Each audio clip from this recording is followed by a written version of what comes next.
ప్రతి ఒక్కరూ తప్పక వినవలసిన కథలోకి వెళ్దామండి. రోడ్డు మీద నడుస్తూ వెళ్తున్న నాకు దూరంగా మేడం అన్న పిలుపు వినిపించింది. తిరిగి చూశాను. ఎదురుగా నా పాత విద్యార్థి విశ్వాస్ నడుస్తూ నా వైపు వస్తున్నాడు. హాయ్ విశ్వాస్, ఎలా ఉన్నావు?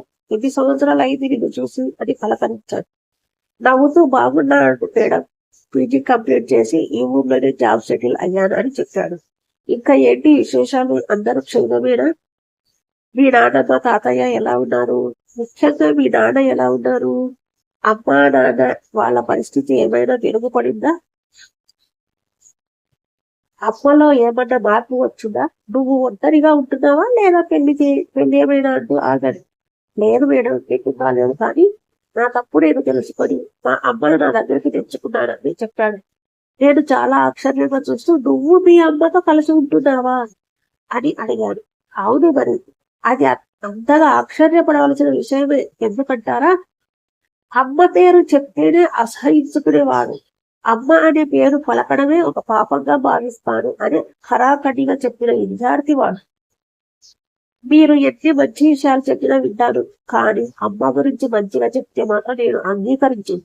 అంత అసహ్యం నాకు అమ్మ అంటే. అంటూ ఆ ఒక్క విషయంలో నా మాటకి మొదటగా ఎదురు చెప్పి అంత చిన్నతనంలోనే తన అభిప్రాయం బయటపెట్టిన 2వ తరగతి విద్యార్థి వాడు. వాడు అలా మాట్లాడిన ఆ రోజు నా మనసుకి పెద్ద గాయమైంది. చదువులో ముందు ఉండే విద్యార్థి ఆటల్లో చురుకుగా, చదువులో హుషారుగా ప్రతి విషయాన్ని నాతో పంచుకుంటూ ఉండే ఆ విద్యార్థి అంటే నాకు మొదటి నుంచి ఒక ప్రత్యేకమైన అభిమానం ఏర్పడింది. ఆ రోజు నేను తరగతిలో పాఠం చెబుతున్నగా వచ్చి, మేడం, న్యూ అడ్మిషన్ మీ క్లాస్ లో గుర్తుపెట్టమన్నారు ప్రిన్సిపాల్ మేడం అని చెప్పాడు. సంవత్సరం మధ్యలో ఇప్పుడు అడ్మిషన్ ఏంటి? ఎవరా స్టూడెంట్? మన స్కూల్ బ్రాంచ్ నుంచే వచ్చాడా అని అడిగాడు. మన బ్రాంచ్ నుంచే మేడం, ఏదో కుటుంబ గొడవల వల్ల ట్రాన్స్ఫర్ చేయించుకొని ఇక్కడికి వచ్చాడు అని చెప్పాడు. సరే, తీసుకుని రా, స్టూడెంట్ ఎక్కడా అన్నాడు. విశ్వాసుని తీసుకుని వచ్చి నా క్లాసులో దిగి వెళ్ళిపోయాడు. ఆ రోజే కనిపెట్టాను వాడిలోని చురుకుతనం. ఆ రోజే కనిపెట్టాను ఆ కళ్ళలోని పేదరికం. తనదైన ఉదాహరణతో తరగతిలో అందరినీ తిట్టే ఆపట్టుకున్నాడు. ఒకరోజు తరగతిలో ఇన్ఫెక్షన్ అని చెప్పి ఒక కొత్త సార్ వచ్చి పిల్లల్ని ప్రశ్నలు అడగడం మొదలు పెట్టారు. అసలే చిన్న పిల్లలు, అందులోనూ కొత్త వారి ముందు మాట్లాడడానికి కూడా భయపడతారు కదా. అలాంటిది ఒక ప్రశ్నకు వాడు మాత్రమే తనదైన శైలిలో చురుగ్గా సమాధానం ఇచ్చాడు విశ్వాస్. ఆ రోజే నాకు కనిపించింది వీడు అందరిలాంటి పిల్లవాడు కాదు అని. తర్వాత కొన్ని రోజులకు వాళ్ళ నాన్నమ్మ విశ్వాసుని వెంటబెట్టుకుని వచ్చి వాడికి కావలసిన పుస్తకాలు, తిట్టవలసిన యూనిఫారంలు, కొనవలసిన ఇతర వస్తువుల గురించి అడిగి తెలుసుకున్నాడు. ఎందుకు వాళ్ళ నాన్నమ్మ వచ్చారు అని నాకు అనుమానం వచ్చింది. సాధారణంగా పిల్లల్ని స్కూల్కి పంపించేటప్పుడు వాళ్ళ అమ్మ నాన్న కలిసి తిప్పటం అలవాటు. అలాంటిది ఇన్ని రోజుల తర్వాత వాళ్ళ నాన్నమ్మతో వివరాలు చెప్తుంటే నా మనసు ఎందుకో బాధగా అనిపించింది. కానీ నేను బయటపడడం సభ్యత కాదు. మనసుని నెమ్మదిగా ఉంచుకుని అన్ని వివరంగా చెప్పాను. ఆ వయసులో ఆమె మనవడి మీద చూపే ఆ ప్రేమ నాకు చాలా ఆశ్చర్యాన్ని కలిగించింది.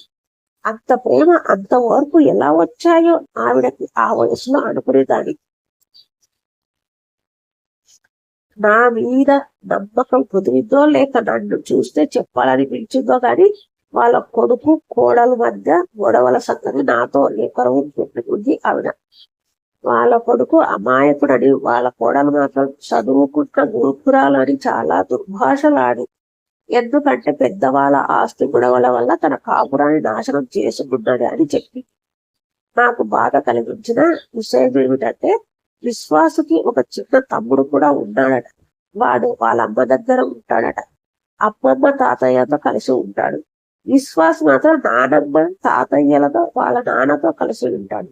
ఏ పండగలప్పుడో ఫంక్షన్ అప్పుడో మాత్రం వాళ్ళ తమ్ముడిని కలిసి ఇద్దరు కలిసినప్పుడు వాడితో అడిగినప్పుడు ఆ తమ్ముడు గురించి చెప్పుకోవడంలో గమనించాడు. ఆ కళ్ళు మెరవటం, ఆ ఆనందం ఆ కళ్ళల్లో తాండవిస్తుంది ఆ సందర్భంలో. అప్పుడు అర్థమైంది నాకు వాడికి కుటుంబం అంటే ఎంత ఇష్టమో.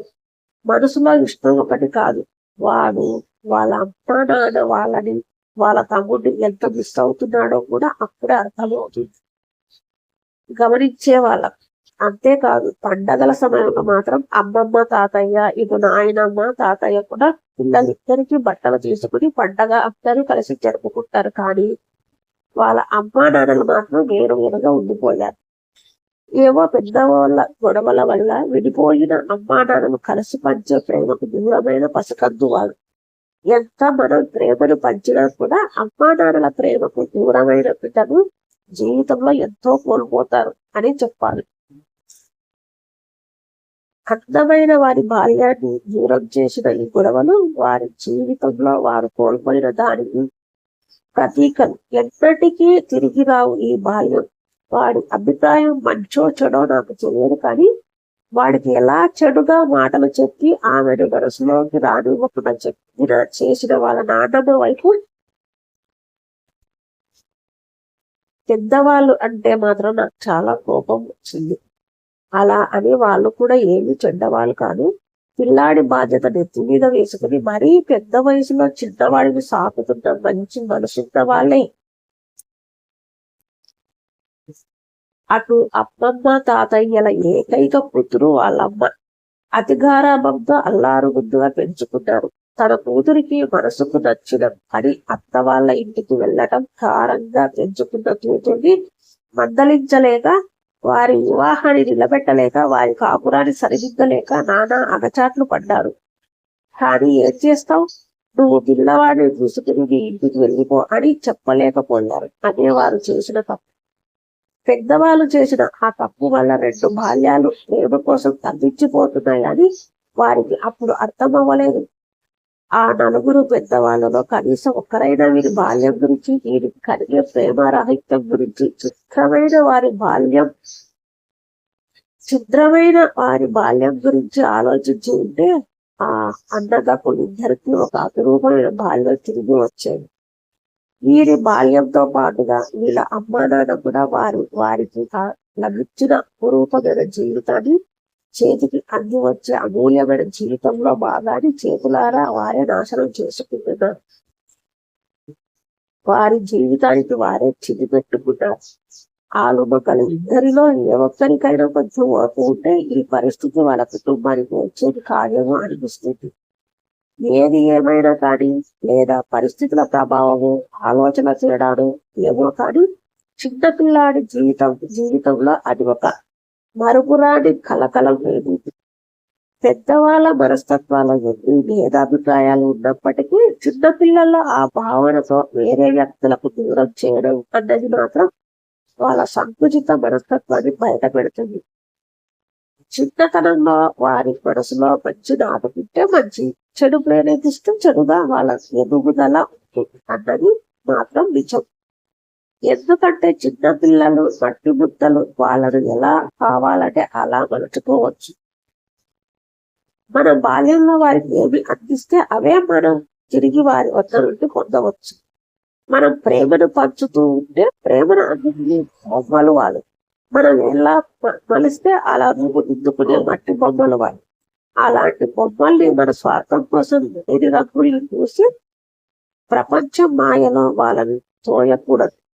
పిల్లలకు కష్టం సుఖం చేయనివ్వాలి, అంతేగాని మన కష్టాలని వాళ్ళపై రుద్దకూడదు అనేది నా అభిప్రాయం. మీరు చెప్పే మంచిని ఆ రోజు నేను గ్రహించలేకపోయాను మేడం. ఇద్దరు విడిపోయారంటే ఇద్దరిలో తప్పు ఉండబట్టే కదా. అది ఆ రోజు నాకు అర్థం కాలేదు. అమ్మ పైన అనవసరంగా ద్వేషం పెంచుకున్నాను ఇన్నాళ్ళు.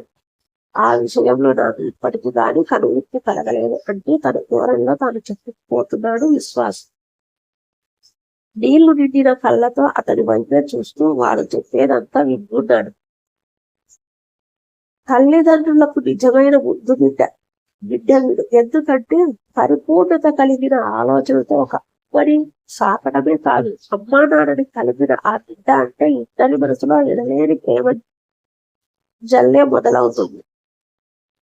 అలా కలిసిన వాతావరణంలో అమ్మ నాన్న తమ్ముడు అనేవాడు కోరుకున్న కుటుంబ వాతావరణం వాడి సొంతమైంది. అది వాడి ప్రేరణతోనే. అందుకనే వీడు ఇద్దరి మనసులకు చేరువైన ముద్దు బిడ్డ అని నా మనసు చెప్పి. ఈ వీడియో కనుక మీకు నచ్చినట్లయితే లైక్ చేసి సబ్స్క్రైబ్ చేయడం మర్చిపోకండి. Thank you.